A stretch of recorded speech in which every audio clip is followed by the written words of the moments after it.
Ke-26. Bangun! Shantika menghampiri Galika yang sedang sendiri. Kalandra sedang bersama Opa untuk dikenalkan pada teman-teman Kalandra yang kebetulan Opa mengenalnya karena orang tua mereka klien bisnis air langga. Lo yakin gak akan jatuh cinta sama dia? Tanya Shantika. Apaan sih lo? Ngaco banget omongannya. Kesal Galika. Dia udah perhatian kayak gitu ke lo, masa iya, lo gak jatuh cinta? Tadi siang banyak yang iri sama lo tahu, lihat perhatiannya laki lo sama lo. Ucap Shantika seraya menatap Kalandra yang sedang tersenyum kepada lawan bicaranya. Lihat deh. Ucap Shantika seraya menggerakkan dagunya ke arah seseorang. Hah, dia dari dulu gak berubah. Apa yang gua milikin, mau dia ambil semua.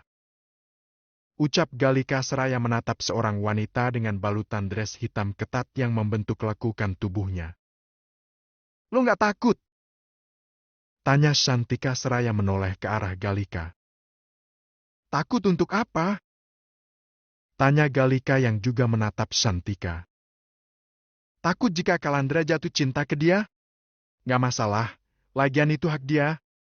Dia boleh jatuh cinta sama siapa saja, tapi dia gak boleh menjalin hubungan dengan siapapun. Dia boleh menjalin hubungan setelah semuanya selesai. Jika dia melanggar kontrak, dia harus mengembalikan 3 kali lipat apa yang sudah aku berikan untuknya. Jawab Galika begitu santai, kemudian ia pun menatap ke arah wanita tadi yang pandangan wanita tadi tidak lepas menatap ke arah Kalandra. Yakin, lo? Tanya Shantika. Apalagi sih? Gua harus yakin apa? Lo kayak baru kenal gua sehari 2 hari aja. Ucap Galika seraya menatap malas Shantika. Tapi menurut gua, kali ini akan berbeda. Ucap Shantika. Apa yang beda? Tanya Galika masih menatap malas Shantika. Lo bakalan bucin sama dia. Ucap Shantika. Enggak, gua nggak akan bucin sama dia. Kita berdua cuma punya hubungan simbiosis mutualisme, karena kita berdua sama-sama mendapatkan keuntungan. Ucap Galika. Sekarang lo anggapnya seperti itu. Tapi, kedepannya seperti apa? Lo sendiri nggak tahu kan? Tanya Shantika dengan raut wajahnya yang serius. Serah lo deh, mau berpikir apa? Karena bagi gua, selamanya akan tetap sama. Gak akan ada perubahan sama sekali. Tegas Galika. Oke, kita lihat saja nanti. Kalau apa yang gua ucapin bener, jangan lupa sama traktirannya ya. Hahaha. Ucap Shantika diakhiri dengan tawanya. Jawab Galika yang hanya bergumam saja. Waktu berjalan begitu saja, waktu kini sudah menunjukkan pukul 11:30 malam. Galika sudah duduk di atas tempat tidur dengan piyama tidurnya. Sedangkan Kalandra baru saja keluar dari kamar mandi. Ia hanya mengenakan kaos pendek berwarna hitam dan celana pendek. Kenapa nggak pakai baju tidur? Tanya Galika yang melihat Kalandra menggunakan kaos dan celana pendek. Aku lebih nyaman seperti ini. Jawab Kalandra singkat. Yang benar saja, ganti. Perintah Galika seraya menunjuk ke arah kamar mandi. Aku capek, boleh nggak besok aja aku mulai pakai baju tidur kalau tidur? Aku ingin segera istirahat. Ucap Kalandra dengan nada suara yang terdengar lelah. Hanya sebentar apa susahnya, sih? Tanya Galika dengan nada suara kesal. Tanpa berkata apapun, Kalandra membalikkan tubuhnya untuk kembali ke dalam kamar mandi dan mengganti pakaiannya dengan baju tidur. Selesai mengganti pakaiannya, ia pun langsung keluar dari kamar mandi. Sudah, kan? Tanya Kalandra setelah ia keluar dari kamar mandi. Udah, sana. Kalau kamu mau tidur. Ucap Galika dengan nada suara memerintahnya. Kalandra tidak menjawab. Ia berjalan ke arah sofa dan tidur di sana. Mereka mungkin akan tidur sekamar, tapi bukan berarti mereka akan tidur seranjang. Galika sudah meletakkan selimut dan juga bantal di sofa. Ia tahu sofa itu tidak nyaman untuk ditempati, karena ukurannya yang lebih kecil daripada tubuh Kalandra. Namun, tidak mungkin juga mereka tidur satu ranjang. Walau mereka tidak mungkin melakukannya, tetapi bagi Galika lebih baik menjauhkan diri dari predator walau predator itu jinak. Karena predator tetaplah predator, naluri untuk memangsa tetaplah ada. Kalandra merebahkan tubuhnya di sofa, kakinya menggantung karena memang sofanya kecil. Mereka saat ini tidur di hotel di mana mereka tadi mengadakan acara resepsi.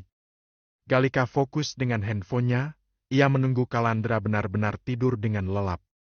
Ia tidak mau jika tiba-tiba saja Kalandra pindah keranjangnya ketika ia sedang tertidur. Tidak ada yang tidak mungkin bukan, karena lelaki tetaplah lelaki yang memiliki nafsu seperti predator. Setelah yakin Kalandra sudah tertidur, Galika pun mematikan lampu tidurnya dan merebahkan tubuhnya. Tidak lama dari Galika yang tertidur, Kalandra membuka matanya. Ia tidak bisa tidur dengan lampu yang benar-benar padam. Selain itu, tubuhnya juga merasa tidak nyaman dengan posisi tidurnya. Ia menghidupkan flash handphonenya kemudian perlahan mengelar selimut di lantai. Ia kemudian tidur di lantai dengan sebagian selimut menutupi tubuhnya.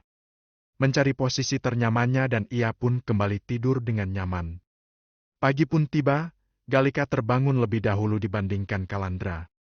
Ia mengernyitkan dahinya ketika melihat sofa sudah kosong.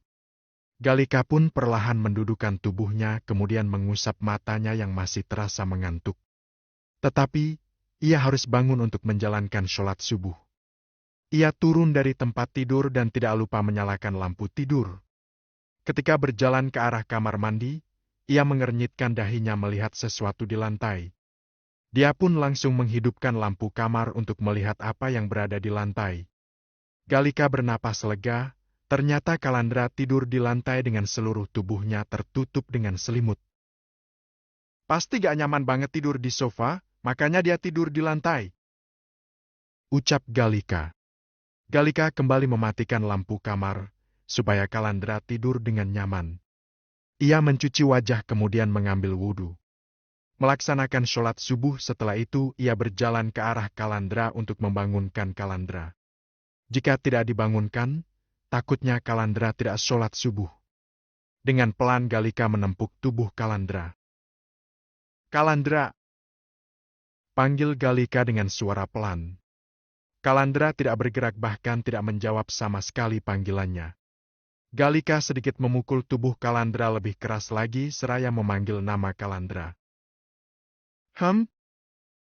Gumam Kalandra tetapi ia hanya bergerak saja tanpa keluar dari selimut.